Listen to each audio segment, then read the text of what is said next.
Nangarap sila ng isang perpektong hike sa Mount Pulag at naglaho na parang bula. Sa loob ng 12 buwan, nanahimik ang kabundukan hanggang sa isang araw. Isang forest ranger ang nakatuklas ng isang kinakalawang na metal na sisidlan sa gitna ng kagubatan. Sa loob nito, ang nagyayelong katawan ni JC Santos. At wala nang iba. Si Bea Santiago ay nawawala pa rin. Ngunit ang mga bakas sa paligid ay nagsasabing nandoon siya buhay sa loob ng maraming buwan matapos tumigil ang mundo sa paghahanap. Ano ang nangyari sa kubong yon at bakit ang taong dati nagliligtas ng buhay ay nagpa siya ngayong kumitil nito? Ito ang kwentong ayaw isuko ng kabundukan. Hello, Pe. Kwento.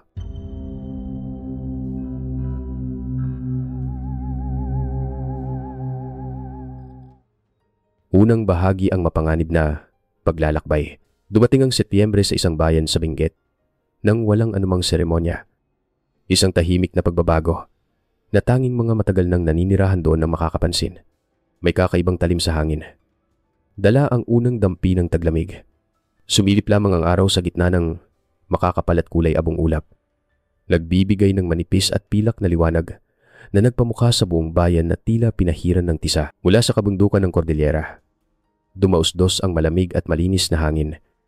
Dala ang basang amoy ng mga puno ng pino na magdamag na lumanghap ng hamog. Sa mga lumang tabla ng pangunahing kalsada, dumaan ang truck ng ranger station. Bawat tablay tumutugon sa isang pagod na pag-ugong sa loob ng kanyang 2 palapak na pension house. Si Mayumi Torres ay nakatayo sa likod ng counter. Hawak ang lapis sa ibabaw ng guest ledger. Ang matarik na bubong sa itaas niya ay idinisenyo para sa makapal na ulan. At ang mga bintana ay malabo dahil sa hamog ng init mula sa loob. Sa ibaba, kanina pang bukas ang oven. Pinupuno ang hangin ng mahinang amoy ng tinapay at usok mula sa kahoy. Tumingala siya nang bumukas ang pinto. Unang pumasok si Bea Santiago. 29 na taong kulang. Isang emergency room nurse mula sa Maynila. Kumikilos siya ng may kontrol. Tulad ng isang taong sanay nang makita ang pinakamasamang sitwasyon bago matapos ang araw. Matatag ang kanyang pakikipagkamay. Diretso ang kanyang tingin ngunit may pag-iingat, tila natuto na siyang maghanda sa masamang balita bago pa man ito dumating. Sa kanyang pulso ay may isang simpleng silver na pulseras. Puno ng gasgas dahil sa ilang taong pagsusuot. Kumikinang sa tuwing tinatamaan ng liwanag. Sumunod sa kanya si Juan Carlos JC Santos, 31 taong gulang. Matangkad at payat dahil sa mga taon ng paglalakad sa mga baku-bakong daan. Isang landscape photographer na madalas bumagsak ang buhok sa kanyang mga mata. May mga kalyo sa kanyang palad mula sa mga tripod at mabibigat na lente na binuhat niya sa malalayong lakaran. Kapag nagsasalita siya tungkol sa liwanag o kalupaan, nagkakaroon ng sigla ang kanyang boses. At ang kanyang mga salita ay tila nag-uunahan na lumabas. Sinabi nilang narito sila para magpahinga at mag-explore. Hindi na nagtanong pa si Mayumi. Bagaman napansin niya na hindi nagtatagal ang tingin ni Bea sa kahit anong bagay. At ang bag ng kamera ni JC ay tila mas mabigat kaysa sa nararapat. Bawat isa sa kanila ay may dalang hindi masabi si Bea na sinusubukang patahimikin ang alaala ng isang batang pasyente na nawalan ng pulso sa kanyang mga kamay ilang linggo lang ang nakalipas. Si JC na hinahabol ang isang litrato na maaaring magpanalo sa kanya ng kontratang matagal na niyang inaasam habang pinupunan ng kanilang registration. Nagbahagi si Mayumi ng isang kwento ng rescue na tunaw na yelo ng Setyembre. Mga daanan ng tubig sa ilalim ng lupa na biglang nagbabago. Isang grupo ng mga mangangaso na nawalan ng ilang oras sa nagyayelong agos. Tila lumamig ng 1 grado ang hangin sa silid habang siya'y nagsasalita. Nagtanong si JC tungkol sa mga hindi gaanong kilalang hiking trails. Nagatubili si Mayumi. Pagkatapos ay sinabi niya sa kanila ang tungkol sa isang daanang walang marka na paikot-ikot sa isang lumang sapa patungo sa dulo ng isang lihim na talon. Walang karatula, walang palatandaan. Kapag bumagsak ang panahon, bumalik kayo. Babala niya. Tatanji na sana si Bea. Ngunit sumulyap si JC sa bintana. Unti-unting nawawala ang mga ulap. At isang pambihirang gintong liwanag ang tumama sa gilid ng bundok. Ang uri ng liwanag na maaaring hintayin ng isang photographer sa loob ng maraming taon. Sa itaas, nag-empake sila sa isang mahusay na katahimikan, isang pares ng two-way radios. Isang GPS tracker na naka-off ang tracking mode para makatipid ng baterya. Bear spray. Isang natitiklop na kutsilyo. Isang maliit na first aid kit na inayos ni Bea nang may kasanayan ng isang nurse. Sa isang kapirasong papel, isinulat niya, Babalik bago mag 7 p.m. JC plus Bea. At inilagay ito sa mesa. Nakita ni Mayumi na naghahatid ng dagdag na tuwalya. Ang sulat at ang bahagyang panginginig sa sulat kamay ni Bea. Sa labas. Naka-idle ang nirentahang kulay abong SUV. Huminto si Bea sa beranda. Tinitingnan ng paligid at ang linya ng mga puno na parang isang ER nurse na sinusuri ang isang trauma. Bago ang isang high-risk na kaso. Sinuri ni JC ang kanyang tripod sa ikatlong pagkakataon. Bumubulong. Kung makukuha ko lang ang liwanag na ito, ang kanyang ambisyon ay mas malakas pa kaysa sa babala ni Mayumi. Sa brandang katabing Kevin, pinapanood sila ng isang matandang mag-asawa. Pabulong na sinabi ng lalaki. Walang dumadaan sa trail na yan pagkatapos umulan. Ngunit nilunod ng makina ng sasakyan ng kanyang mga salita. Umikot ang SUV sa graba. Dinudurog ng mga gulong ang mga nahulog na dahon ng pino na may malutong na tunog. Nakatayo si Mayumi sa mga hagdan. Magkasaliko pa mga braso. Sinusundan sila ng tingin hanggang sa mawala sila sa liko ng kalsada. Ang kalangitan ay nagsisimula ng muling takpan ng manipis na pilak na ulap ang mga bundok. Isang uwak ang dumapo sa rehas ng beranda. Nagpakawala ng isang tuyong kroak. Nanigas sa mga balikat ni Mayumi bago niya ito iwinaksi. Pagsapit ng hapon, nagsimulang umambon. Kumakapit sa mga bintana ng pension house na parang maliliit na butil. 7:30. Wala pa rin sila sa kanilang silid. Naghanda si Mayumi ng isang takuri ng peppermint tea. Ang kanyang tahimik na ritual para sa mga bisitang huli ng umuwi. 9:00. Malamig na ang tsa. Pagsapit ng 10:00. Pinatay niya ang ilaw sa labi, ngunit iniwang hindi nakalak ang pinto. Sa dilim, pumasok ang hangin sa siwang ng pinto na may mahina at hindi mapakaling bulong. Ibinabalik siya sa kwentong ikinuwento niya kaninang umaga mula sa malayong sulok. Umingay ang radyo ng pension house, isang maikling putok ng static at pagkatapos ay nanahimik. Lumipat ang channel sa isang frequency na halos walang gumagamit. Walang boses na sumunod. Ikalawang bahagi ang huling sinyalas. Dumating ang umaga na tila lasaw ang liwanag. Ang uri ng liwanag na nagpapalambot ng mga gilid sa halip na naglilinaw. Kumapit ang hamog sa tuktok ng mga puno at pinatag ang hugis ng Tagaytay sa kabila ng bayan. Inanlak ni Mayumi ang pasilyo sa itaas at huminto sa pinto ng kwarto 203. Nakaayos ang kama. Nakanganga ang mga bulsa ng duffel bag. At bahagyang nakabukas ang bintana. Ang ambon kagabi ay tumagos sa laylayan ng kortina at iniwan itong malamig sa paghawak. May dalang mahinang amoy mineral na parang basang bato. Nagpakulo siya ng tubig at inilagay ang radyo ng pension house sa kanyang tabi. Hinanap ng kanyang hinlalaki ang push-to-talk button. Ngunit binitawan din ito. Alam niya ang patakaran na inuulit niya sa staff bawat season, huwag magsimula ng search kapag ilang oras pa lang huli ang mga bisita. Gayunpaman, ang putok ng static mula sa madilim na sulok kagabi ay nanatili sa kanyang isipan na tayo umalis. Tinawagan niya si Hepe Ricardo Vargas. Sumagot ito mula sa opisina ng bayan na may kalmadong boses. Isang panulat ang tumatapik malapit sa telepono. Bigyan natin ng umaga. May mga taong naliligaw sa trail. Naghihintay na tumila ang ulan. Hindi tayo nagpapakalat ng balita sa press ng walang dahilan. Nang ipaalala ni Mayumi ang babala niya kahapon tungkol sa daan ng walang marka. Lalo pang lumamig ang tono nito. Ang uri ng boses ng isang administrador. Ang konseho ng bayan ay may seremonyal na pirmahan para sa proyekto ng minahan sa susunod na linggo. Ang salitang ginamit niya ay optics. Naiisip ni Mayumi ang tambak ng mga agenda sa kanyang mesa. Ang maayos na mga hanay. Ang pagnanais na panatilihing tuwid ang lahat. Sa kabilang banda, pumasok si Ranger Miguel Miggy Ramos para mag-iwan ng maintenance request. Hindi siya nagtagal.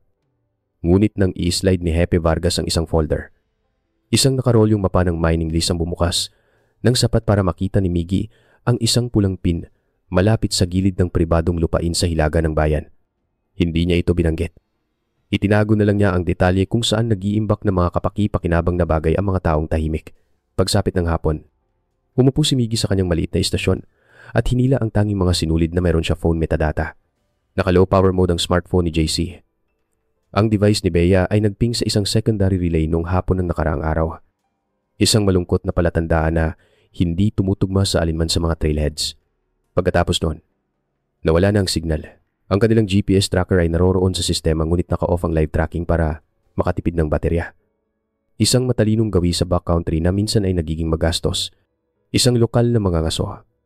Si Mang Jun, ang dumaan sa tindahan bandang tanghali at nagsalita na parang hindi sigurado kung mahalaga ba ang kanyang napansin. Nakita niya ang isang kulay abong rental na lumihis sa pangunahing kalsada at pumasok sa lumang service truck na kahilera ng isang abandonadong sapa. Ang mismong daan na malapit sa hangganan ng ari-arian ni Elias. Hindi niya masigurado ang plaka. Ang sasakyan ay balot sa putik. Ngunit natandaan niya ang isang mahabang gasgas sa salamin sa gilid ng pasahero. Isang marka ng mas maputlang pintura na parang isang ugat, si Mayumi. Nang tanungin kalaunan, ay kinumpirma na mayroon ng ganoong depekto ang rental nang dumating ito. Nang hapong yun, isang turista na nagngangalang Sharon na may matinong sapatos at nakasabit na strap ng kamera sa dibdib ang nagbanggit sa may-ari ng cafe na nakarinig siya ng isang mag-asawang nag-aaway malapit sa ilog bandang hapon. 3 pinto ang dinaanan ng balita bago ito nakarating kay Mayumi. At sa panahong yun, naging sigurado na ang oras. Sinuri ni Mayumi ang mga resibo at isang litratong ibinahagi ng isang pamilyang dumaraan. Nasa bayan pa sina Bea at JC sa oras na naalala ni Sharon. Nagkakamali ang alaala. Kahit para sa mga maingat na tao, ngunit nabagabag pa rin si Mayumi. Dahil ang mga nakakabagabag na bagay ay madalas na dumarating ng sabay-sabay. Hindi na siya naghintay ng formal na search order. Kinuha niyang pick-up ng pension house at sinundan ang daan na napapaligiran ng mga halaman na nagtatago sa lumang service road. Sa isang mababaw na liko, dumulas ang mga gulong sa likuran. Pagkatapos ay kumapit muli. Bumaba siya sa gitna ng katahimikan at natagpuan. Halos nakabaon sa madulas na mga uka. Ang uri ng hukay na iniiwan ng isang mabigat na sasakyan kapag ito'y lumubog.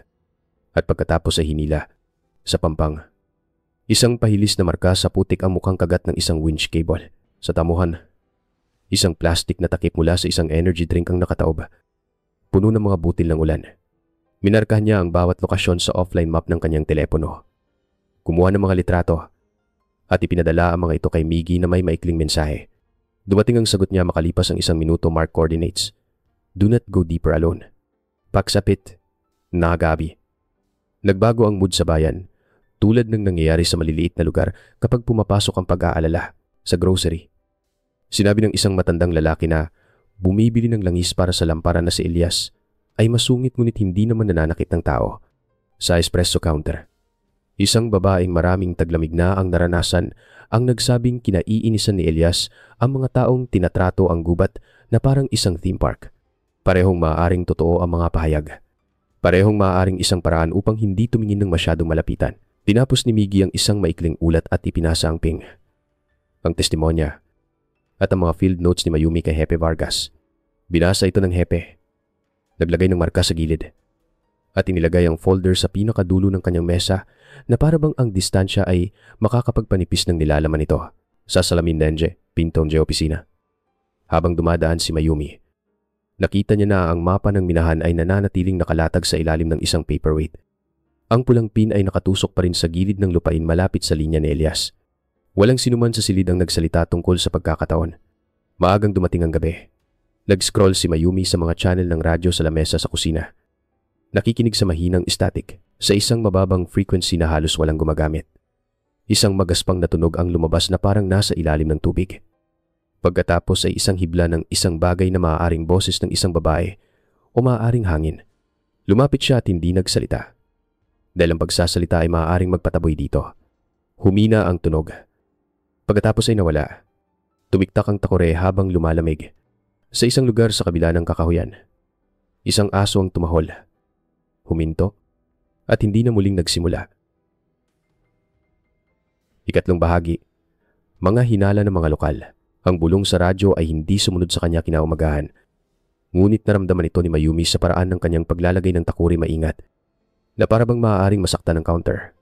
Mababa ang hamog sa bayan. Pinapatag ang linya ng mga puno, kaya't ang Tagaytay ay tila mas malapit. Binuksan niya ang kwarto 203 at huminto sa loob. Hindi dahil sa kayusan kundi dahil sa kung paano maaaring magdulot ng sakit ang kayusan. Ang bedspread ay makinis na parang pinlansya ng kawalan sa desk. Ang extrang card key ay naroroon kung saan ito inilagay ng isang nagmamadaling kamay sa likod ng pinto. Isang lana na cardigan ang may mahinang amoy ng sidar. Wala siyang ginalaw. Natutunan niya matagal na ang pinakamaliit na bagay na nagalaw ay maaaring gawing isang alaala ang isang lugar ng paghihintay. Sa ikapitsong paksikhat na akaw, ang bayan ay nagbago sa isang uri ng magalang na pag-aalala na nananatiling may distansya. Hinihinaan ng mga tao ang kanilang boses kapag pumapasok si Mayumi sa kafe. Hindi dahil sa lihim kundi dahil sa ugali. Ang paraan ng maliliit na lugar na pag-aani ng mga dagok. Si Happy Vargas ay gumagalaw sa mga lugar na yon na parang isang taong nagtitipid ng lakad. Puro listahan at kalendaryo. Nang muling banggitin ni Mayumi ang lumang service road. Ang tingin niya ay pasensyoso. Pang-administratibo. Warrants. Aniya. Pribadong lupa. Optics. Ang mga salita ay nakahanay na parang mga poste ng bakod sa pagitan niya at nang lupain kung saan nakaturo ang kanyang pag-aalala. Hindi nag-alok ng aliw si Miggy Ramos. Nag-alok siya ng atensyon. Sa briefing room, nakatayo siya na magkasalikop ang mga braso. Nakikinig sa mga ulat ng hangin at mga limitasyon ng helicopter. Nangumunti ng mga tao. Humingi siya ng mga coordinates sa isang boses na hindi nag-aangat ng alikabok. Nang gabing yun, natagpuan ng kanyang cursor ang liko sa nakalimutang daan. Ang pares ng malalalim na uka. Ang anggulo kung saan maaaring kumagat at humila ang isang kable. Minarkahan niya ito ng may parehong kalinisan na gagamitin niya sa pagmamarka ng isang sapa. Pagkatapos ay umupo at pinanood ang mapa na parabang ito'y hihinga. Ang opisyal na paghahanap ay dumating bilang isang karatula na nakapaskil sa post office at isang headline sa lingguhang pahayagan. Nilakad ng mga crew ang maliwanag at malawak na daanan. Iniiwan ng makitid at walang pangalan ng mga sanga sa kanilang sariling mga lihim. Isang rescue helicopter ang gumuhit ng mga bilog sa taas na nagpapahiwatig ng pag-iingat. Sa lupa, ang mga taga-bayan ay lumabas na may mga daypack at mabubuting intensyon. Walang thermal scopes. Walang mga asong sinanay para sa huling amoy. Budget, sabi ng isang tao. Na parabang ang pagmamadali ay isang luho. Dala ni Mayumi ang sarili niyang mapa sa opisina ng hepe. Ang papel ay malambot na dahil sa mga taon ng pagtutupi. Itinuro niya ang linya ng lapis na lumihis sa maayos na grid ng pahina at tumungo sa hilagang hangganan. Dumadaan ito sa ari-arian na yon. Sabi niya, tumingin si Happy Vargas at umiwas. Pinanatili niya ang kanyang daliri sa papel ng mas matagal kaysa sa kinakailangan. Pagkatapos ay itinaas ito at umalis. Dahil ang pakiusap ay hindi kailanman nakakakilos sa mga taong binuo mula sa mga schedule. Ang mga tagalabas ay dumating sakay ng isang kulay abong van na maaaring sasakyan ng isang kontratista kung hindi dahil sa mga sticker sa bintana nito. Sila ay mga bata at nakaharap ang kanilang mga mukha sa kanilang sariling mga kamera. Tinawag nila itong isang paghahanap. Ngunit ang kanilang ruta ay kung saan pinakamalakas ang signal, isang drone ang umugong sa ibabaw ng mga halaman.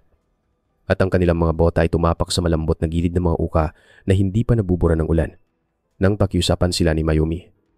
Nang mahinahon, na manatili sa malawak na daanan. Isa sa kanila ang umiti. Tulad ng mga taong naniniwalang ang mabubuting intensyon ay ginagawa silang hindi nakakapinsala. Ginamit ni Happy Vargas ang kanilang presensya upang isara ang lugar sa ngalan ng kaligtasan. Para kay Mayumi. Para itong isa pang pinto na magalang na isinara. Si Miggy, Pebalixa, Ranges Shit, ay pinag-aralan ang mga tala ng panahon ng linggo. Isang mainit na pulso ang dumaan sa lambak. Kakaiba para sa buwan. Na nagpatunaw ng yelo sa ilalim ng lupa at nagpadala ng malamig na tubig sa mga abandonadong siwang. Ito ang uri ng pagbabago na bumubura sa isang pahina habang nagsusulat ka pa. Ginamit niya ang lapis para bakatin ng mga isotherm at inisip ang tunog ng tubig sa ilalim ng graba. Kung paano nito mabubura ang tanging patunay na minsan ay may mga paang tumawid. Nang gabing yun, napunta ang usapan kay Elias nang walang nagsasabi kung bakit. Sa counter, isang lalaking may mga braso na parang kahoy ang muling ikinuwento ang nangyari ang winter whiteout. Ang lupit. Ang tatlong skier na hinila mula sa isang bunton ng niebe ng isang taong hindi sumuko sa kabilang mesa. Sinabi ng isang babae na nanirahan sa kanya ang pait matapos ang isang tourist truck at isang aso at isang kakilakilabot. Bigla ang katahimikan. Sa isang lugar na ganito kaliit. Ang nakaraan ay isang drawer kung saan ang mga kwento ay magkakatabi hanggang sa maging malabo ang kanilang mga gilid. Nakinig si Mayumi ng hindi nakikipagtalo. Alam niya na ang kabutihang ginawa sa isang taglamig ay hindi nagbubura ng panganib sa susunod. At ang kalungkutan ay maaaring yumuko sa isang buhay ng dahan-dahan kaya't ang pagyuko ay mukhang natural. Pagkatapos magsara, huminto siya sa post office. Ibinigay ng clerk ang isang sobre sa counter. Kulay krema na papel na may manipis na asul na linya sa gilid. Ang return address ay nakasulat sa maingat at bilugang mga letra. Kung may naiwan ang aking anak na babae, pakipadala ito sa akin. Ang kabaitan sa sulat ay mas nagpaiyak sa kanya kaysa sa anumang pakiusap. Pagbalik sa pension house, pumasok siya sa kwarto 203 at sa dilim, Isinuksok ang sobre sa ilalim ng unan na para bang mapapanatili itong mainit ng kama. Sige, sabi niya sa walang laman na hangin. Tulad ng sagot ng isang matanda sa isang matalik na kaibigan. Sige, sa kanyang paglalakad pabalik sa bayan. Nakita niya si Elias na pumasok sa general store. Ang kanyang mga balikat ay gumagawa ng isang makitid na linya sa ilalim ng kanyang jacket. Bumili siya ng langis para sa lampara, kape, isang pakete ng mga pako, at nanatili ang kanyang mga mata sa counter. Hindi siya sumulyap sa bulletin board kung saan nakapaskil ang anunsyo ng paghahanap nang magsara ang pinto sa likod niya. Nakita ni Mayumi ang mga swelas ng kanyang bota sa sandaling bago sila umalis sa liwanag, maputlang kulay abo na putik na nakadikit sa mga uka. Ito ay isang kulay na nakita lamang niya sa lumang service road pagkatapos ng ulan, kung saan ang luwad ay umaangat na parang banlik kapag umiikot ang isang mabigat na gulong. Hindi niya siya sinundan. Tumayo siya na ang kamay ay nasa malamig na metal na hawakan ng ilang hininga. Walang binibilang. Iniisip ang mahinang bulong ng radyo, ang pagtiktak ng takuri habang lumalamig, ang paraan kung paano nagiging alingawngaw ang mga tao kapag sinusubukan ng isang bayan na maging banayad. Maya-maya, sa pension house, isinulat niya ang kakaibang kulay ng putik sa kanyang kwaderno na may maikling linya na mas malalim ang kahulugan kaysa sa sinasabi nito, si Mickey. Pagbabasa nito kinabukasan, ay tatango ng isang beses. Tulad ng pagtango ng isang lalaki kapag ang isang maliit na detalye ay sumasagot sa isang mas malaking pag-aalala. At kung ikaw ay nasa kanyang lugar, nakikita lamang kung ano ang maaari niyang patunayan at naririnig kung ano ang maaaring hangin lamang maghihintay ka ba? O kakatok ka sa isang pinto na wala kang karapatang buksan. Ika-4 na bahagi ang katahimikan ng taglamig. Pagsapit ng unang bahagi ng Oktubre, kumapal ang langit sa itaas ng kabundukan ng Cordillera at naging isang pirasong bakal. Dumating ang unang bagyo ng walang pag-aalinlangan. Ang malakas na ulan at hangin ay umugong sa mga bangin na parang isang sipol na walang katapusan. Tinutulak ang mga pagguho ng lupa sa loob ng 2 araw. Natabunan ng putik at mga debris ang lupa. Bawat daanan, bawat palatandaan, bawat nakabaluktot na sanga na maaaring maging marka ay nawala. Itinigil ang mga search crew. Hindi ipinagpaliban binura. Ang tag-ulan sa Pilipinas ay hindi lang basta panahon. Ito ay isang pader. Kulay kape at hindi natitinag. Nagpapasya kung kailan muling magbubukas sa mundo. Ang kwarto 203 ay naging isang bagay sa pagitan ng isang dambana at isang time capsule. Nananatiling nakalak ang pinto sa mga bisita. Ngunit minsan sa isang linggo, binubuksan ni Mayumi ang susi at pumapasok na may dalang basahan. Ang kamera ni JC ay nakalagay pa rin sa bag nito. Patay na ang baterya. Ang lens ring ay may bahagyang mantsa mula sa mga daliring nagpunas ng hamog. Sa nightstand ay naroroon ang maliit na kwaderno ni Bea.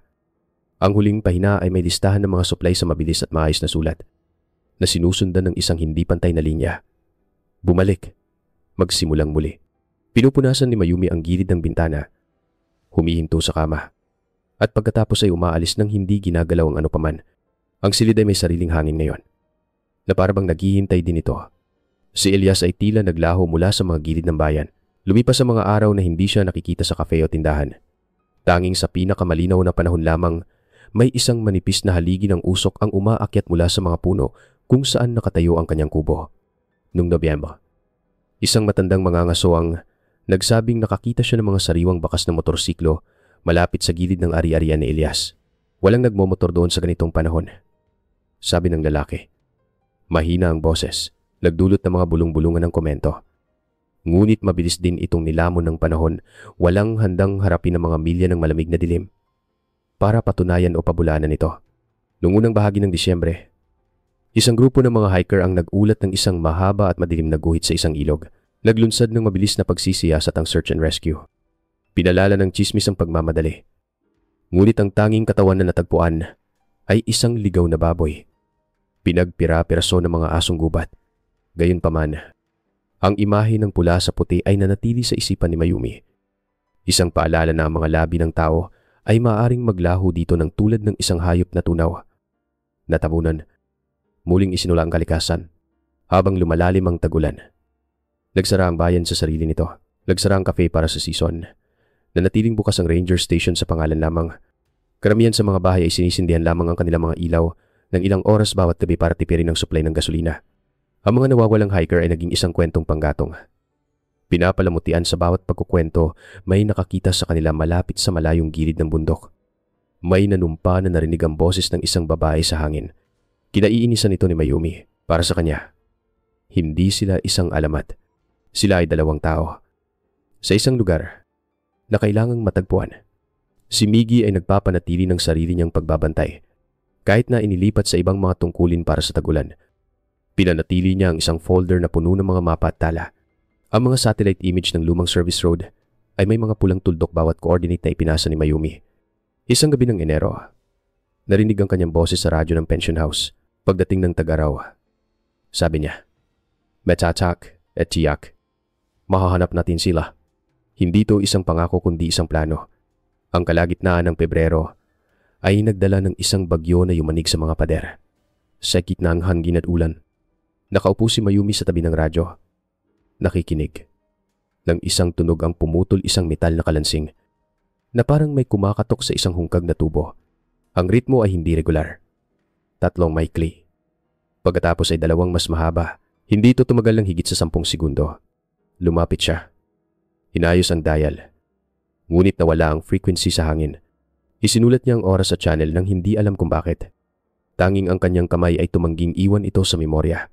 Pagsapit ng huling bahagi ng taglamig, ang bayan ay parang nakakulong sa ilalim ng salamin. Bumagal ang kilos. Ang mga boses ay mahina, na parang nakabalot sa lana, ngunit sa loob ni Mayumi. Bawat araw ay isang butil na dumudulas sa isang tali patungo sa sandaling matapos ang ulan. Hindi niya alam na wala pang 20 milya mula sa kanyang pension house. Sa ilalim ng isang tumpok na mga dahon sa gubat, isang metal na silindro ang nakahiga. Isang kinakalawang na gilid ang bahagyang nakikita kung saan tinangay ng hangin ang mga tuyong dahon, kung ito ay isang pelikula. Ang huling frame ng season ay tataas sa itaas ng mga puno, isang walang katapusang lunti na sinisira lamang ng mahinang kurba ng nakabaon na hugis na yon, hindi nagagalaw. Naghihintay. 5 bahagi makalipas ang 12 buwan, dumating muli ang Setyembre. Pinipinturahan ang bayan ng gintong kulay ng mga dahon. Ang uri ng kulay na nagpaparamdam na marupok ang hangin. Ang unang dampi ng taglamig ay nananatili sa likod nito matalas na umaga. Hamog na kumakapit sa damo, bago pa man umabot ang araw sa lambak. Mas kaunti na ngayon ang mga turista. Ang katahimikan sa pagitan ng mga dumadaang truck ay sapat na para marinig ang tunog ng ilog sa lumang surface road. Ang matataas na damo ay yumuyuko sa mga uka ng gulong na halos nabura na ng panahon. At ang mga natirang putik mula sa nakaraang tagulan ay nakalatag sa mga anino na parang mga basag na salamin. Bumalik si Miggy Ramos pagkatapos ng kalahating taon sa ibang distrito. Ang uniforme ng ranger ay kasya pa rin na parang hindi siya umalis. Ngunit may ibang bigat sa kanya ngayon. Isang bagay na sinusukat. Isang pasensya na nagmula sa paghawak sa isang kaisipan sa loob ng napakaraming gabi. Sa kanyang backpack ay ang nakatuping papel ng mga coordinate na iningatan nila ni Mayumi buong tagulan. Lukot na sa sobrang tupi. Ang kanyang unang mga gawain pabalik ay karaniwan pagsusuri ng mga legal na pain station para sa pananaliksik sa wildlife. Ito ay trabahong kaya niyang gawin nang hindi nag-iisip. Hanggang sa isang daanan. Makitid at hindi gaanong ginagamit. Ang humila sa kanya patungo sa isang lugar na hindi kalayuan kung saan huling nagsalita ang telepono ni Bea sa langit. Ang hangin doon ay mamasa-masa. Mayaman sa amoy ng lupa na kamakailan lamang natuyo. At doon niya ito nakita isang kulay abong silindro na nakausli ng ilang pulgada sa itaas ng putik. Wala pang 50 yarda mula sa isang lumang sapa, sauna. Inakala niyang ito ay isang lalagyan ng gasolina. Iniwan at nakalimutan. Ngunit ang hugis ay masyadong mahaba. Ang mga dulo ay selyado ng magaspang na welds. Ang metal ay may mga butas dahil sa katagalan. Lumapit siya. Isang matamis na amoy ang kumapit sa hangin. Mabigat at hindi maikakaila ang uri ng amoy na kahit ang lamig ay hindi maitatago. Humigpit ang kanyang mga daliri sa kanyang tungkod. Isang marahang tapik sa gilid ang nagbalik ng isang tunog na masyadong siksik para sa isang walang laman na lalagyan. Ang uri na nagsasabi na may solidong bagay sa loob. Ang pagsasanay at instinct ay nagsanib sa isang pag-iisip. Mali ito. Minarkahan niya ang mga coordinate. Tinawagan si Happy Vargas. At binantayan ang natuklasan. Tulad ng pagbabantay sa isang pinto na hindi dapat buksan ng sinuman. Inabot ng mahigit 3 oras bago dumating si Happy Vargas. Isang deputy. At si Mayumi. Kaunti lang ang sinabi niya sa paglalakad. Nakatuon ang mga mata sa unahan. Ang kanyang mga bota ay lumulubog sa malambot na lupa. Tinanggal ng deputy ang takip gamit ang isang crowbar. Biglang bumigay ang selyo. at isang bugso ng malamig na hangin na may kasamang amoy na napakakapal ay lumabas. Sa loob, nakabalot sa isang sintetikong kumot, ay bahagi ng katawan ng isang tao. Ang jacket ay para sa taglamig. Ang hiking pants ay buo pa. Ang waterproof na bota ay nakatali na, parang para sa isang trail na hindi kailanman nalakaran. Sa isang bulsa, isinara ni Mayumi ang kanyang kamay sa isang compact na kamera, isa sa mga ginagamit ni JC sa mga araw na ayaw niyang dalhin ng mabigat na gamit. Kinumpirma, NG ulat, NG coroner, si Juan Carlos Santos. Sanhi ng kamatayan matinding pinsala sa ulo. Oras ng kamatayan unang bahagi ng Setyembre noong nakaraang taon. Ang mismong panahon na sila'y naglaho. Ang pagkakapreserba ng tissue ay may sariling kwento. Ang katawan ay inilagay sa malamig na lugar sa loob ng maraming buwan bago isinara. Kabilang sa mga gamit ay isang solong guwantes na gawa sa katad ng babae masyadong maliit para kay Bea. Ipinapalagay ni Hepe Vargas na maaaring pag-aari ito ng isang tao mula sa isang nakaraang kaso. Iba ang iniisip ni Miggy. Alam niya kung ano ang isang distraction kapag nakakita siya nito. Mabilis na kumalat ang balita na nagdulot ng parehong paghahati tulad noong nakaraang taon. Ang ilan ay nagsabing, sinabi na namin sa inyo na may mali. Ang iba ay nagkibit balikat. Nangyayari ito sa probinsya aksidente. Mga katawang itinago para iwasan ng gulo. Para kay Mayumi. Walang paliwanag na tumama sa katotohanan. Hindi ito aksidente. Nang gabing yun, inilatag ni Miggy ang mga lumang mapa sa kanyang mesa. Ang lugar kung saan natagpuan ang silindro ay eksaktong nasa pagitan ng huling signal ni Bea at ng hangganan ng ari-arian ni Elias. Naalala niya. Dalawang mga araw niya bilang ranger. Si Elias ay nag-iingat ng mga magkakatulad na metal na lalagyan sa kanyang shed ginawa para sa pagdadala ng pagkain sa malalayong lugar sa kagubatan. Nang gabing yon, tumayo si Mayumi sa bintana ng kwarto 203 sa kabilang salamin. Ang gubat ay nasa kadiliman. At sa pabago-bagong hangin ay may mahinang kalansing na metal sa metal ang parehong tunog na narinig niya sa radyo noong gabing yun ng Pebrero. Ilang milya ang layo. Sa madilim na liwanag ng kanyang kubo, nakaupo si Elias sa harap ng kanyang apoy. Hawak ang isang lumang litrato. Ipinapakita nito ang isang mas batang siya. Nakangiti sa tabi ng isang babaeng may maitim na buhok sa mesa malapit sa kanyang siko. Isang pilak na kwintas ang kumikinang. Ang mga inisyal na B, S, ay nakaukit sa palawit nito. Ang kurba ng mga letra ay pinalambot ng mga taon ng pagsusuot. Walang sino man maliban kay Elias ang nakakaalam na ito ay kay Bea Santiago.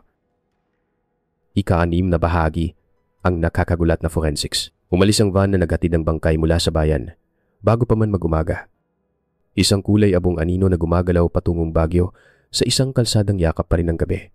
Pagsapit ng tanghali, ang katawan ay nasa ilalim na ng mga fluorescent na ilaw sa State Forensic Center. Mahigit 300 milya mula sa pension house kung saan naghihintay ang isang kwarto. Ang sahig ay uri na nagpapalakas sa bawat yabag. Ang hangin ay malamig. May halong amoy ng disinfectant sa ilalim ng matinding liwanag na yon. Malinaw na ikinuwento ng mga pasa sa anit ni Juan Carlos ang nangyari isang malalim na bali sa buto sa batok. Ang uri ng pagkabali na maaaring idulot ng isang malakas na palo mula sa likuran. Sabi ng patologo na may pantay na boses. Halos agaran ng pagkamatay. Walang mga sugat na nagpapakita ng pagtatanggol. Walang kalat na mga pinsala na nagsasabi ng isang labanan. Ang pagkagulat ang gumawa ng kalahati ng trabaho. Ang mga microscopic slide ay nag-alok ng hindi kayang sabihin ng balat. Ang tissue ay napreserba sa paraang bihirang makamit ng kalikasan, bumagal ang dehydration. Sapat ang buo ng mga cell wall para sabihin ng isang katotohanan ang katawan na ito ay inilagay malapit sa 0 degrees Celsius sa loob ng maraming buwan. Pagkatapos ay inilipat. Ang isang katotohanan yun ay nagtanggal sa teorya ng aksidente. Ang mga ilog ay nagyelo at natutunaw. Ang mga bundok ay lumalanghap at nagbubuga ng lamig. Hindi nila iniingatan ng isang tao ng ganito. May isang taong may access sa kuryente. Sa isang unit na para sa pag-iimbak ng karne o isda sa madilim na panahon. O sa isang refrigerated container na may compressor na maaaring umugong buong taglamig nang walang reklamo. Sa silid ng ebidensya. Isang compact na kamera ang nakalagay sa isang tray. Ang goma nitong hawakan ay kintab na sa paggamit. Pinagana ng mga tekang card. 12 file ang lumitaw. Ang unang 8 ay simple tubig na dumadaloy sa mga bato. Isang grupo ng mga puno na may mga patak ng tubig na parang salamin. Yelo na numinipis sa isang gilid. Ang huling 4 ay iba. 3 ay malabo. Kinuha sa papalubog na liwanag mga uka ng putik. Ang gilid ng isang fender. Isang taong nakasuot ng olive na wax jacket na nakatayo malapit sa isang ATV. Ang mukha ay nakatalikod. Ang huling kuha ay parang isang kamay na dumapo sa balikat si Bea. Ilang yarda mula sa lente. Nakataas ang baba. Ang mga mata ay hindi nakatingin kay JC kundi sa likod niya. Sa isang bagay na hindi nakikita. Itinuro ng naka-embed na data ang mga larawang yon sa isang piraso ng lupa malapit sa linya kung saan nagsisimula ang ari-arian ni Elias. Sa katawan ng kamera, isang latent print ang lumitaw sapat na malinaw para marehistro. Sapat na malinis para maalis sa listahan ng dalawang hiker. Nang ikumpara ito ng lab sa database ng estado. Walang tumugma. Ginamit ni Happy Vargas ang kawalan na ito na parang isang padlock. Hindi si Elias. Sabi niya sa briefing, malamang isang nagdaraan lang. Hindi natin maaaring guluhin ang buong bayan dahil sa isang multo. Umiling lang si Miggy. Ang mga nagdaraan na naka-ATV ay hindi basta-basta pumapasok sa pribadong lupain nang walang paanyaya o layunin. Hindi dito. Isang food delivery driver ang nagdagdag ng isang detalye noong nakaraang Oktubre. Nakakita siya ng isang refrigerated container na nakapark sa gilid ng kakahuyan sa hilaga ng bayan. Hindi niya matandaan ang plaka. Malakas ang ulan. At huli na siya. Nang kunin ni Miggy ang mga log ng kamera ng munisipyo para sa gabing yon. Natagpuan niya ang 2 oras ng itim na mga parisukat. Sinira ng bagyo ang sistema. Ang salitang nagkataon ay nagkakaroon ng pangil kapag 2 beses nangyari. Tumayo si Mayumi sa imbakan ng ebidensya kung saan nakasabit ang mga damit sa mga may etiketang sabitan. Ang jacket ni JC ay mas mabigat kaysa sa naalala niya. Ang uri ng damit na para sa hangin na hindi napapagod. Sa may kuleyo. Ang tuyong dugo ay nagpadilim sa tela na halos maging itim. Hinawakan niya ang manggas. Pagkatapos ay inalis ang kanyang kamay na parang mula sa isang mainit na kalan. Isang linya ang umusbong sa kanya. Kung sinabi kong huwag pumunta, hindi siguro. Hindi mag-ingat, huwag bumalik. Kaya pinigilan niya ang pag-iisip na yon. Ang pagsisisi ay isang kasangkapan na bumubukas lamang sa nakaraan. Hindi nito mabubuksan ang kung ano ang nakasara na. Nagdagdag si Miggy ng mga bagong marka sa kanyang mapa. Ang container na iniulat ng driver kung nandoon nga ay wala pang 3 milyang biyahe sa ATV mula sa kubo ni Elias. Napuntahan na niya ang kubo na yun noon para sa isang welfare check. Isang hiwalay na gusali ang nakatayo sa likod nito. Mahaba at mababa. Na may sliding door na sapat ang taas para lunukin ng mabibigat na kagamitan. Isang container ang maaaring magkasya sa loob at umawit ng malamig nitong kanta sa wala kundi sa mga puno. Bumalik sa lab. Itinaas ng isang tech ang exposure sa huling litrato sa likod ni Bea. Ang malabong liwanag ay naging isang parihabang kislap. Isang refleksyon sa metal. Hindi sa langit. Sa gilid. Isang linya ng mga rivet ang lumitaw regular. Nakahanay, lumapit sina Mayumi at Miggy nang hindi nagsasalita. Mararamdaman mo ang isang katotohanan tulad ng pagdama sa isang bagyo bago ito bumagsak. Isinara ni Happy Vargas ang kanyang folder at nagsalita tungkol sa mga warrant at mga limitasyon. Nang hindi pag-aakusa sa mga tao dahil sa chismis. Walang tumutol, ngunit ang batas ay nabubuhay sa papel at ang panganib ay nabubuhay sa lupa. Sa pasilyo, nagtanong si Mayumi, "Paano kung mali tayo?" Sumagot si Miggy, "Kung gayon, magkasama tayong mali."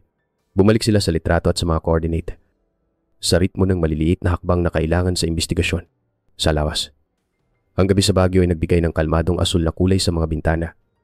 At sa malambot na kulay na yon. Lumambot ang matitigas na gilid ng silid. Muling itinaas ni Mayumi ang compact na kamera. Ang kanyang hinlalaki ay nakapatong sa lugar kung saan naroroon ang kay JC. Inisip niya kung paano maaaring huminto ang paghinga ni JC nang tumingin si Bea sa likod niya ng ganon. Narinig niyang muli. Sa kilit ngay alaala. Ang metal na tumatama sa metal sa isang kakaibang ritmo. Isinulat niya ang ritmo sa kanyang kwaderno 3 maikli. 2 mahaba nang hindi ipinapaliwanag kung bakit, kung kasama kanila sa mesang yon. Sasabihin mo bang sapat na ang malabong figura sa olive na jacket para kumatok sa isang binabantayang pinto? O maghihintay ka bang bumagsak muli ang ulan at hayaan ang lupain na manatili sa kanyang katahimikan? Ikapitong bahagi ang pagsalakay sa kubo. Ang huling cafe sa bayan na bukas pa para sa taglagas ay may mahinang amoy ng kanela at usok ng kahoy. Nakaupo si Miggy sa isang sulok na mesa. Isang kalat na mga mapa sa pagitan ng kanyang mga kamay. Isa ay luma at lukot na. Isa ay bagong print lang. Umupo si Mayumi sa tapat niya. Ang kanyang scarf ay dala pa rin ng lamig mula sa labas, gamit ang dulo ng lapis. Binarkahan ni Miggy ang 3 puntos ang huling ping mula sa telepono ni Bea. Ang lugar kung saan natagpuan ang katawan ni JC na selyado sa metal. At ang kubo ni Elias. Ang mga marka ay bumuo ng isang masikip na tatsulok. Hindi hihigit sa 5 milya ang layo. Mahina siyang nagsalita, na para bang ang mga mapa mismo ay maaaring magdala ng tunog. Kung buhay si Bea, o kung may anumang natitira sa kanya na mahahanap, nasa loob ito ng tatsulok na ito. Ang daan patungo sa ari-arian ni Elias ay madulas dahil sa ulan kahapon. Hindi pa sila nakakalayo nang magdahan-dahan si Miggy. Mga sariwang bakas ng ATV ang lumihis mula sa pangunahing daan, malalim sa malambot na lupa, at direktang patungo sa lupain ni Elias. Bumaba siya. Yumuko para pag-aralan ng mga ito. Pagkatapos ay sinundan. 50 yarda ang layo. Nawala ang trail sa isang kalat ng basang bato. Kung nilinis man ng ulan o sinadyang burahin, hindi niya masabi. Ang pakiramdam na iniikot sila ay kumapit sa kanila habang sila'y nagpapatuloy. Ang kubo ay lumitaw ng walang babala, mga kulay abong tabla na kupas na sa kulay ng abo. Mababa ang bubong sa ilalim ng bigat ng mga taon. Ang usok ay lumalabas mula sa chimenea sa isang manipis at tuloy-tuloy na hibla. Bago pa man itaas ni Miggy ang kamay para kumatok, bumukas ang pinto. Si Elias ay nakatayo doon. Malapad ang balikat sa isang kupas na flannel. Malamig ang mga mata ngunit hindi hayagang galit. "Ranger," sabi niya. Sumuliyap kay Mayumi at ang babae sa pension house. "Naligaw ba kayo, pantay?" na sumagot si Miggy. "Sinusundan lang namin ang mga lugar na maaaring hindi namin napuntahan noong nakaraang taon." Ngumiti si Elias, hindi isang ngiti. Ang gubat ay hindi isang parke. "Kung hindi ka malakas, kukunin ka nila." Mula sa beranda, napansin ni Mayumi ang isang shed na nakatago malapit sa linya ng mga puno. Ang padlock nito ay makintab. Halos bago. Nang tanungin niya tungkol dito, maikli ang sagot ni Elias. "Mga gamit sa pangangaso. Hindi ligtas para sa mga bisita." Ang tingin ni Miggy ay nanatili sa padlock, isa sa mga heavy-duty na uri na madalas gamitin sa mga shipping container. Habang nagpapatuloy ang usapan, nagsalita si Elias tungkol sa nakaraang taglagas. Sinabi niyang nakakita siya ng isang nawawalang mag-asawa malapit sa lumang minahan. Binigyan sila ng pagkain, pinagpahinga sa shed bago sila umalis. Ngunit nang tanungin ni Miggy ang mga pangalan, nakibit balikat si Elias. "Hindi ko matandaan." Para sa isang taong kilalang natatandaan ang mga trail marker mula sa mga dekada na ang nakalipas, ang pagkalimot ay tila sinadya. Sa loob ng kubo, ang hangin ay may daladalang bahagyang metalikong lamig. Napakaliit na maaaring hindi mapansin ni Mayumi, kung hindi dahil sa alaala ng amoy sa container na naglalaman kay JC. Sa mesa ay may isang nakatuping mapa ng gubat. Ang tupi ay eksaktong nasa gitna ng lugar kung saan nawala ang signal ng telepono ni Bea. Nang manatili ang mga mata ni Mayumi dito, mabilis na kumilos ang kamay ni Elias. Tiniklop itong muli at isinilid sa isang drawer. Umalis sila ng walang sapat na batayan para sa isang search warrant. Pinanood sila ni Elias mula sa beranda. Magkasalikop ang mga braso, hanggang sa mawala ang kanilang sasakyan sa daan. "Hindi tayo maaaring pumasok ng walang warrant," sabi ni Miggy. "Pero hahanap ako ng paraan na malinis. Magtiwala ka sa akin." Nang gabing yun, bumalik si Miggy ng mag-isa. Nagpark siya sa gilid ng gubat. 200 yarda mula sa shed. Manipis ang buwan. Sapat para gawing pilak ang lupa ngunit hindi ang hangin. Sa likod ng shed, isang mahabang hukay ang nagmamarka sa nagyayelong lupa, na para bang isang silindrikal na bagay ang nakalagay doon ng matagal, marahil ang parehong container na dating naglalaman kay JC. Humakbang siya ng isang beses patungo dito. Mula sa malayo, dumating ang ugong ng isang makina ng ATV. Mahina ngunit papalapit. Pinatay ni Miggy ang kanyang flashlight at yumuko. Isang sinag ng mga headlight ang tumanglaw sa mga puno. Dumulas sa ibabaw ng shed at pinigil ang kanyang hininga. Ang sakay ay hindi si Elias. Ito ay isang mas batang lalaki. Ang mukha ay nakatago sa likod ng isang scarf. Nakasuot ng olive na wax jacket, kaparehong-kapareho ng nakuhanan sa huling litrato ni JC. Ikawalong bahagi ang paluktot na pagamin. Nanatiling nakayuko si Miggy sa mga anino hanggang sa humina ang ugong ng ATV sa kalayuan. Mabilis pa rin ang tibok ng kanyang puso mula nang mapagtanto niyang ang lalaki sa olive na wax jacket ay hindi si Elias. Nang sapat na ang hina ng tunog, kumilos si Yatay Mick. Matatag gumawa ng paikot na daan sa mga puno para aninuhan ang sakay mula sa isang ligtas na distansya. Mabilis ang takbo ng ATV. Tumatalsik ang putik at mga piraso ng natutunaw na yelo. Lumilihis mula sa lupain ni Elias at papunta sa isang makitid na trail na iilan lang sa mga lokalang nakakalam. Ito ay patungo sa lumang lambak Isang lugar na halos nakalimutan na ng karamihan dating tahanan ng isang minahan ng pilak. Isinara mga dekada na ang nakalipas. Tumawid ang trail sa isang kalansay na tulay na gawa sa kahoy sa ibabaw ng isang halos tuyo ng sapa. Bawat tabla ay umuugong sa bigat ng ATV. Pinatay ni Miggy ang sarili niyang makina bago ang tulay. Itinaas ang kanyang mga binocular. Sa pamamagitan ng mga lente, nakita niya ang sakay na huminto sa tabi ng isang gumuho ng hunting cabin sa gilid ng gubat. Sa likod nito, nakalagay sa burol, ay ang itim na bunganga ng lumang minahan, selyado ng isang kinakalawang na mesh. Habang dahan-dahang lumalapit si Miggy, isang tunog ang narinig niya mahina, metaliko, na parang may kumakatok sa bakal. Ito ay nakapangingilabot na katulad ng mga kakaibang ingay na narinig niya sa kanyang radyo noong nakaraang taglamig. Pagkatapos, sa ilalim ng hangin, narinig niya ito isang boses ng babae. Pause at manipis. Tulong. Tulungan niyo ako. Nanikip ang kanyang dibdib. Si Bea. Siya na siguro to. Idinikit niya ang kanyang tenga sa mesh. Ngunit ang boses ay nawala sa kaluskos ng hangin at sa pagpatak ng tubig sa loob. Isang biglaang liwanag ang sumilaw sa kanyang paningin ng headlight ng ATV na bumukas sa likod niya. Bumalik ang sakay. Ang sinag ng flashlight ay nakatutok sa mukha ni Miggy.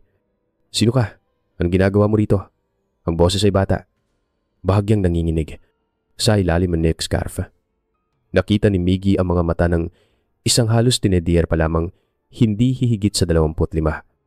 Marahil mas bata pa. At ang mga matang yun ay may bahid ng takot.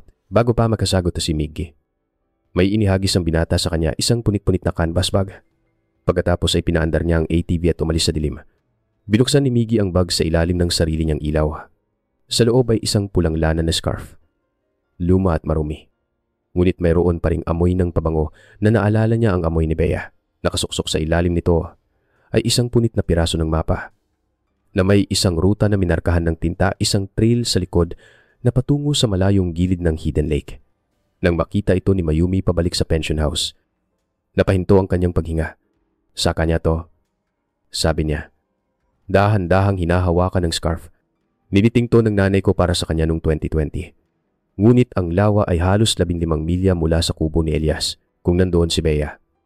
Kung gayon, may ibang tao, isa pang manlalaro ang gumagalaw ng mga piyesa sa larong ito. Pumunta sila kinabukasan. Ang Hidden Lake ay nasa ilalim pa rin ng manipis at natutunaw na yelo.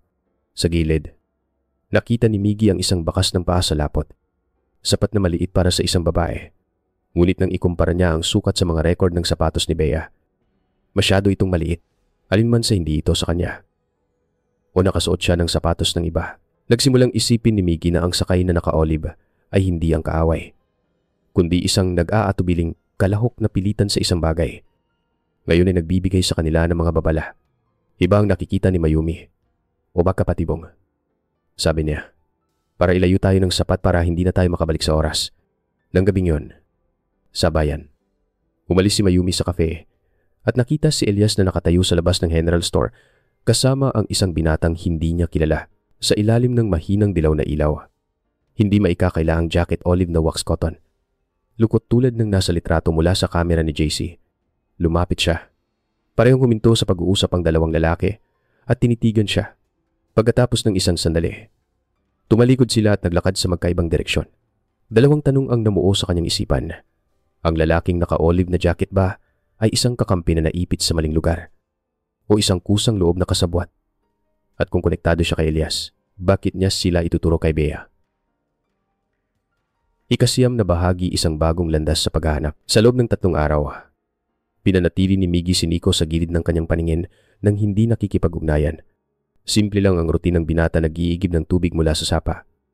Nagsisibak ng kahoy at nawawala sa kanyang barong-barong pagsapit ng dilim. Ang barong-barong mismo ay halos 4 na pader at isang bubong lamang. Malapit sa abandonadong daan na dating patungo sa minahan ng pilak. 2 milya mula sa bayan, naghintay si Miggy hanggang dapit hapon. Kung kailan mahina na ang liwanag at mabigat ang hangin sa amoy ng dagta ng pino, si Nico ay nagsasalansan ng panggatong sa gilid ng pader. Ang kanyang mga guwantes ay naninigas sa lamig. Tahimik na lumapit si Miggy ngunit hindi nagtatago. Nagtatrabaho ka para kay Elias. Pantay na sabi ni Miggy. Huminto si Nico. Isang kamay ang nakapatong sa isang kahoy sa malapitan. Mukha siyang halos 23 pa lang. Ang kanyang mga mata ay palipat-lipat sa mukha ni Miggy at sa linya ng mga puno na para bang may hinahanap siyang iba. Gumagawa lang ako ng mga odd jobs. Bulong niya. Nang banggitin ni Miggy ang pangalan ni Bea, isang kislap ang dumaan sa mga mata ni Nico masyadong mabilis para mapagkamalang wala. Hindi ko alam kung nasaan siya. Sabi niya. Sumusunod. Lang ako sa utos. Maya-maya, sa halos walang taong kafe. Umupo silang tatlo sa isang sulok na mesa si Miggy, si Mayumi, at si Nico. Malabo ang mga bintana dahil sa lamig. Pinanatiling mahina ni Nico ang kanyang boses. Kasama ko si Elias noong Setyembre. Simula niya, inutusan niya akong magmaneho ng ATV mula sa kubo niya hanggang sa dulo ng Hidden Lake. May package, metal, bawal kong buksan. Sumulyap siya kay Mayumi. Pagkatapos ay umiwas ng tingin nang tawirin ko ang trail sa lawa. May narinig ako sa loob. Mahinang katok at isang boses mahina. Parang ilang oras nang umiiyak. Si Bea. Bulong ni Mayumi. Gusto ko siyang palabasin. Sabi ni Nico. Humihigpit ang mga kamay sa kanyang tasa ng kape. Pero sabi ni Elias, kapag ginalaw ko yon, ako na ang susunod na ilalagay sa loob. Mula sa bulsa ng kanyang jacket. Kinuha niya ang isang maliit na bagay, isang pilak na kwintas. Kupas ngunit buo, ang palawit ay may nakaukit na 2 letra B. Yes, kinuha ko to sa kubo niya noong nakaraang linggo. Sabi ni Nico. Naisip ko na baka makatulong. Nanginginig ang kamay ni Mayumi habang hawak ito. 21st birthday niya. Mahinang sabi niya. Ako ang nagbigay nito sa kanya. Ngunit pagkatapos ay tumingala si Nico. Matatawag na ngayon. Kung mahanap niyo siya, huwag ninyong paniwalaan lahat ng sasabihin niya. Mabigat ang dating ng mga salita. Natigilan si Mayumi. Hindi sigurado kung ito ay isang babala tungkol sa estado ng pag-iisip ni Bea o isang bagay na mas madilim, isang pahiwatig na binago siya ng pagkakakulong sa mga paraang hindi niya gustong isipin. Nang gabing yon, milya-milya ang layo. Nakaupo si Elias sa tabi ng kanyang sariling apoy. Ang mga apoy ay nagbibigay ng mahahabang anino sa mga dingding na troso. Sa kanyang mga kamay ay isang kupas na litrato siya at isang dalagang may mga mata ni Bea. Siya ang kapatid ni Bea. 15 taon nang patay. Para ka lang siyang siya. Bulong ni Elias sa litrato. Hindi ko pwedeng hayaan na mawala katulad niya. Pabalik sa kafe. Gulong gagulo. Si Mayumi sa desisyon. Naniniwala si Miggy na si Nico ay isang tauhan lamang. Kapaki-pakinabang kung maingat na hahawakan. Ngunit ang pagsusumbong sa kanya sa hepe ay tatapos sa anumang pag-asa na mahanap si Bea. Narinig ni Mayumi ang boses ni Bea sa kanyang alaala. Minsan, ang taong tumutulong sa iyo ay siya ring taong minsan nang nanakit sa iyo. Sa wakas, yumuko. Si Mayumi, gagamitin natin siya. Dadaling niya tayo kay Bea. Bilang kapalit, makakaalis siya ng Pilipinas. Nagatubili si Miggy. Pagkatapos ay sumang-ayon sa isang kondisyon. Magsusuot siya ng tracker. Walang exceptions. Hindi tumutol si Nico. Nang gabing yon, bumalik si Mayumi sa kanyang silid sa pension house. Sa ilalim ng pinto ng kwarto 203 ay may isang simpleng sobre. Walang pangalan. Sa loob ay isang litrato bago. May kulay. Nakaupo si Bea na balot sa isang kumot sa isang silyang kahoy. Ang kanyang mga mata ay dilat at nakatitig sa kamera. Sa likod, sa makapal na itim na tinta. Ay, 3 salita may oras pa. Buhay si Bea. Ngunit may isang taong malapit sapat na malapit para iwan ang mensaheng ito sa kanyang pinto nang hindi nakikita. Ika-10, bahagi isang trahedyang wakas. Nag-iwan ng bigat sa silid ang litrato. Isang bagay na ramdam ni Mayumi kahit nakapikit siya. Nang gabing yon, inilatag nila ni Miggy ang isang magaspang na mapa sa mesa sa kusina ng pension house. Nakaupo si Nico sa dulo. Magkasalikop ang mga kamay. Ang tingin ay nakatuon sa grano ng kahoy na parabang ang pag-iwas sa kanilang mga mata ay magpapabawas sa papel na gagampanan niya. Simple lang ang plano sa teorya, gagawin ni Nico ang kanyang karaniwang pagpunta sa ari-arian Elias. Magdadala ng mga supply. Susunod si Miggy sa malayo. Isang maliit na tracking device ang nakakabit na sa ilalim ng fender ng ATV. Mananatili si Mayumi sa radyo. Handang tawagan si Hepe Vargas kung magkakagulo. Ngunit ang mga simpleng plano ay bihirang manatiling ganon. Sa unang liwanag, makapalang hamog sa lambak. Pinapalambot ang bawat hugis hanggang sa ang mundo ay tila gawa sa abo at hininga. Nauna si Nico. Ang kanyang anino ay natutunaw sa hamog. Ang ugong ng ATV ay nilalamon ng mamasamasang hangin. Sumunod si Miggy sa malayo. Humihinto sa mga liko para siguraduhin gumagana pa rin ang signal ng tracker. Ang boses ni Mayumi ay dumarating sa radyo ng may regular na pagitan. Mahina at kalmado. Bagaman naririnig niya ang pagpipigil sa ilalim nito, malapit sa Hidden Lake. Lumihis si Nico sa pangunahing daan. Sumuot sa ilalim ng isang kortina ng mababang mga sanga ng pino. Lumapit ang signal ng tracker wala pang 1 milya. Kuminis ang daan. Paikot-ikot sa pagitan ng mga bato hanggang sa bumukas ito sa isang tagong libis. Doon, halos nakatago sa anino ng isang mababang bangin. Nakatayo ang isang mas maliit na kubo, ang mga tabla nito ay kupas na sa kulay abo. Ang mga bintana ay malabo. Isang kadena ang nakagapos sa pinto mula sa labas. Sa gilid ay isang portable freezer unit. Isang extension cord ang gumagapang patungo sa isang generator na tahimik na umuubo sa lamig. Mula sa loob, isang boses pause. Manipis ang lumabas sa mga siwang. Mayumi. Ikaw ba yan? Napigil ang hininga ni Mayumi. Kinagat ang kanyang labi hanggang sa malasahan niyang tanso. Kilala niya ang boses na yon. Lumabas si Elias mula sa mga puno. Ang baril ng isang hunting rifle ay nakaturo sa lupa. Ang kanyang mga mata ay hindi matalim sa galit kundi mapurol. Pagod. Hindi siya ligtas doon sa labas. Sabi niya kay Miggy. Doon sa labas, puro paggawala lang. Tulad ng kapatid niya. Inuulit mo lang parehong trahedya. Sagot ni Mayumi. Nanginginig ngunit matatag ang boses. Ang pagkulong sa kanya ng ganito ay hindi siya maililigtas. Wala itong nailitas na sinuman. Nakatubili si Elias. Bumaba ng 1 pulgada ang baril. Lumapit si Nico. Inilagay ang isang kamay sa balikat ng matanda. Tapusin na natin to. Bago ka nito tapusin, tila huminto sa paghinga ang gubat. Pagkatapos, mula sa likod ng mga puno, lumitaw si Jefe Vargas. Kasama ang 2 deputy, tinawagan sila ni Miggy ng tahimik. Binitawan ni Elias ang baril. Ngunit ang kanyang tingin ay nanatiling nakatutok kay Bea sa maliit na siwang sa pinto ng kubo. Na para bang natatakot siyang maglaho ito kung titingin siya sa iba. Pinutol ang kadena. Lumabas si Bea sa liwanag ng umaga. Naniningkit ang mga mata laban sa liwanag. Sinalubong siya ni Mayumi.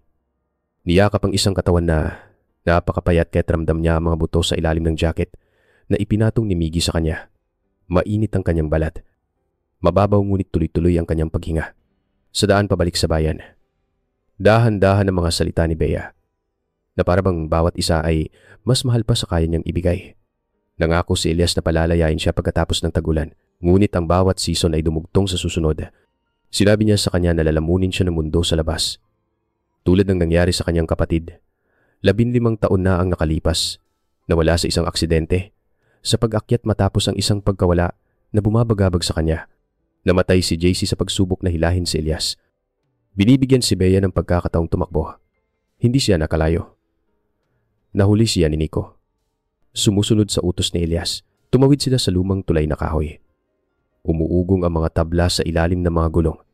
Tumingin si Bea sa numinipis na yelong ngalawa, kung saan nanginginig ang sarili niyang refleksyon sa mga alon. Hinawakan ni Mayumi ang kanyang kamay. Nararamdaman ng mahina, ngunit matigas na tibok ng buhay. Sa pagtatapos ng linggo, si Elias ay nasa kustodiya. Ang kanyang kubo ay nakalak at iniwan sa ulan. Sumakay si Nico sa isang bus palabas ng probinsya. Dala ang uri ng katahimikan na hindi maibabahagi. Nilinis ni Mayumi ang kwarto 203 hanggang sa mawala ang alikabok. Nakaupo si Bea sa tabi ng bintana. Hawak ang isang tasa ng tsaa. Hinahayaan ang usok nito na dumampi sa kanyang muka. Kakaunti ang mga salita. Ang espasyo sa pagitan nila ay puno lamang ng tahimik na patunay na pareho pa rin silang narito. Isang umaga sa unang bahagi ng taglamig. Bumagsak ang manipis na ulan. Lumabas si Bea sa cafe. Ang pulang scarf ngayon ay malinis na ay nakapulupot sa kanyang leeg. Tumingin siya sa malalayong bundok at huminga ng malalim. Darating pa rin ang tagulan. Ngunit sa pagkakataong ito, hindi niya ito haharapin ng mag-isa. Mula sa kabilang kalsada, pinanood siya ni Mayumi at ngumiti. Alam na mula sa kung ano ang naging abo. Nagsimula nang tumubo ang mga unang usbong ng isang bagay na buhay. Walang putukan. Walang huling habulan, tanging ang pagbabalik ng isang buhay. At ang mahahabang panahon sa hinaharap para ayusin ang kung ano ang nasira. End Ang buhay sa kalikasan ay maaaring kapigil hininga. At walang awa, ang sinapit ni Bea at JC ay isang paalala na ang ganda at panganib ay madalas na magkasama sa iisang landas. Mahalin ng mga taong malapit sa inyo. Magplano ng maingat. At huwag kailanman maliitin ang lupang inyong tinatapakan. Ano ang inyong mga saloobin matapos marinig ang kanilang kwento? Malugod kong babasahin ang mga ito sa comments at kung naantig kayo sa paglalakbay na ito, malugod kayong inaanyayahan na manatili dito sa amin sa LOP Kwento. Salamat sa inyong oras, sa inyong puso, at sa pagsama sa landas na ito ngayon.